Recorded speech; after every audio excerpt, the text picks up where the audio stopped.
Hello बच्चों, मैं सुफियान खान एक बार फिर से अपने चैनल रसायन केमिस्ट्री क्लासेस में आप सबका स्वागत करता हूं।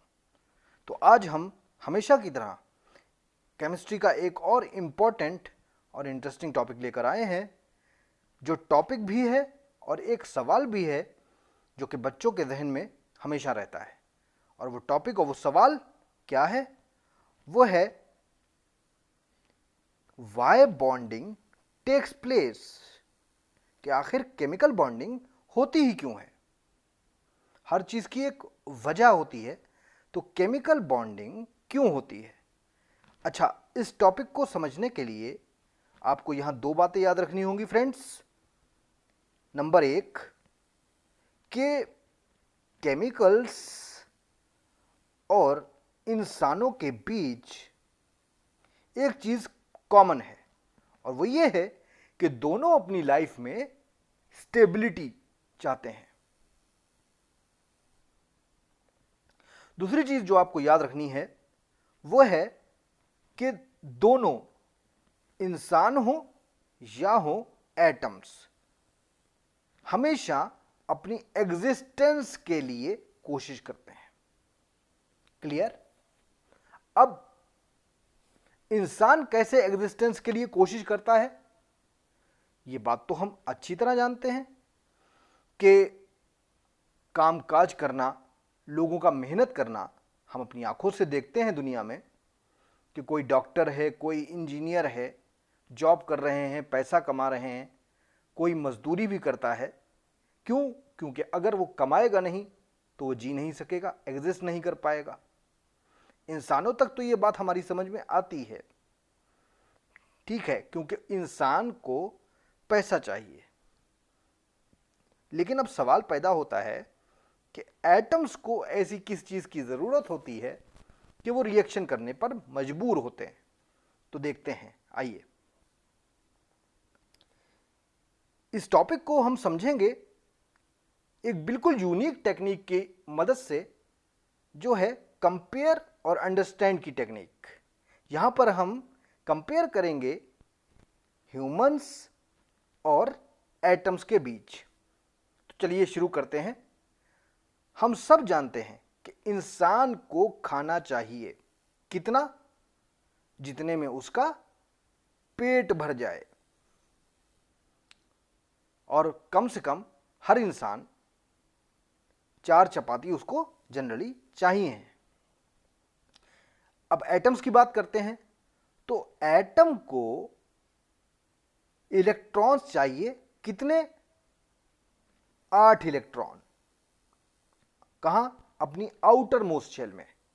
अच्छा बच्चों, यहां पर एक बात याद रखिएगा कि ये एटम का 8 इलेक्ट्रॉन वाला जो कॉन्सेप्ट है आउटर मोस्ट शेल में, इसको हम ऑक्टेट रूल के नाम से जानते हैं। तो ऊपर के डिस्कशन से हम यहां ये समझ सकते हैं, ये कह सकते हैं कि जिस तरह से इंसानों के लिए चपाती की इंपॉर्टेंस है, इंसान खाने के लिए काम करता है, उसी तरह से जो एटम्स हैं वो अपना काम करते हैं, यानी रिएक्शन करते हैं इलेक्ट्रॉन्स के लिए। Are you getting? आप लोगों की सबकी समझ में आ रही है बात? और अगर समझ में आ रही है तो मुझे कमेंट करें यस। चलिए आगे देखते हैं। अच्छा, यहां पर एक और बात याद रखिएगा कि जिस तरह से हर इंसान के हालात अलग अलग होते हैं, कुछ को काम करने की बहुत ज़्यादा ज़रूरत होती है और कुछ को काम करने की कोई ज़रूरत नहीं होती। हालांकि वो काम करते हैं लेकिन फिर भी उनको काम करने की कोई ज़रूरत नहीं होती। अगर वो चाहें तो वो कोई काम ना करें और सारी ज़िंदगी वो बैठकर खा सकते हैं। यहां पर भी कुछ ऐसा ही है केमिस्ट्री में भी। देखिए कि आपने सुना होगा कि कुछ एलिमेंट्स होते हैं जिनको हम कहते हैं इनर्ट गैस एलिमेंट, जैसे helium, neon, argon, krypton, xenon, radon. इसको नॉन रिएक्टिव एलिमेंट भी कहते हैं। ये रिएक्शन नहीं करते। तो अगर आपको ये टॉपिक जो मैंने समझाया ये समझ में आया हो तो मेरा आप लोगों से ये सवाल है, मुझे कमेंट में इसका आंसर चाहिए कि नॉन रिएक्टिव एलिमेंट रिएक्शन क्यों नहीं करते हैं। तो फटाफट स्टूडेंट्स मुझे इसका जवाब दें। और अब हम आगे बढ़ते हैं और इसको समझते हैं कुछ और एग्जाम्पल्स से। यहां एग्जाम्पल्स में आप देखें, लेफ्ट साइड में आपको दो हैंड दिखाई दे रहे हैं। एक हाथ दूसरे हाथ को कुछ दे रहा है, यानी एक इंसान है तो दूसरे इंसान को कुछ दे रहा है। तो देने वाला हाथ डोनर का हाथ है और लेने वाला हाथ एक्सेप्टर है, और यहां पैसा दिया जा रहा है, यह है इलेक्ट्रॉन की तरह। अब इसको कंपेयर कीजिए इस इमेज को NaCl से, जो कि राइट साइड में है। सोडियम एक इलेक्ट्रॉन को डोनेट कर रहा है और क्लोरीन को एक इलेक्ट्रॉन दे रहा है। तो यहां पर आप देखें कि सोडियम एक इलेक्ट्रॉन को डोनेट करके बन रहा है पॉजिटिव आयन, और क्लोरीन एक इलेक्ट्रॉन को एक्सेप्ट करके बन रहा है निगेटिव आयन। अच्छा, क्योंकि ये दोनों आयंस बन गए हैं, इसलिए ये जो बॉन्ड बना NaCl के बीच, हम इसको इलेक्ट्रोवैलेंट बॉन्ड के साथ साथ आयोनिक बॉन्ड भी कहते हैं। अब बहुत सारे बच्चों के दिमाग में यह भी सवाल हो सकता है कि सोडियम को एक इलेक्ट्रॉन डोनेट करने की जरूरत क्या थी, या क्लोरीन को एक ही इलेक्ट्रॉन एक्सेप्ट करने की जरूरत क्या थी। तो उसके लिए हमें जानना होगा सोडियम का एटॉमिक नंबर, जो कि होता है 11, क्लोरीन का एटॉमिक नंबर जो कि होता है 17। 11 को आप लिखें शेल्स की फॉर्म में, 2, 8 और 1। अब ऑक्टेट रूल को जरा याद करें तो 8 इलेक्ट्रॉन आउटर मोस्ट में चाहिए, लेकिन यहां सोडियम के पास आउटर मोस्ट में केवल 1 इलेक्ट्रॉन है। आप देख सकते हैं इनके पास 7 इलेक्ट्रॉनों की कमी है, जो कि एक बहुत बड़ा नंबर है। यहां हम एक एग्जाम्पल से समझते हैं कि अगर मैं या आप में से कोई अपने एक दोस्त से 500 रुपये मांगता है कि भाई मुझे 500 रुपये चाहिए हैं, तो वो बआसानी 500 रुपये आपको दे देगा। लेकिन अगर आप उससे 50 लाख या 5 लाख रुपए की डिमांड रखते हैं, तो वो शायद मेरे से या आपसे कहेगा, अरे भाई आप कौन हैं, मैंने आपको पहचाना नहीं। तो मेरा यहाँ पर बताने का ये मतलब है कि जिस तरह इंसानों की मदद की भी एक हद होती है मदद करने की, उसी तरह एटम की भी मदद करने की एक हद होती है। सोडियम को 7 इलेक्ट्रॉन चाहिए हैं, जो कि बहुत बड़ा नंबर है, जो इन्हें कोई डोनेट नहीं करेगा। अब क्या होगा, तो ये अपनी जान बचाने के लिए पहुंचते हैं क्लोरीन के पास, जिनका एटॉमिक नंबर है 17, 2, 8 और 7। आप देखें कि इनकी आउटर मोस्ट शेल में 7 इलेक्ट्रॉन हैं, इनको 1 इलेक्ट्रॉन की जरूरत है। तो ये सोडियम के लिए जो आउटर मोस्ट शेल में 1 इलेक्ट्रॉन था, ये इनके लिए मुसीबत बना हुआ था।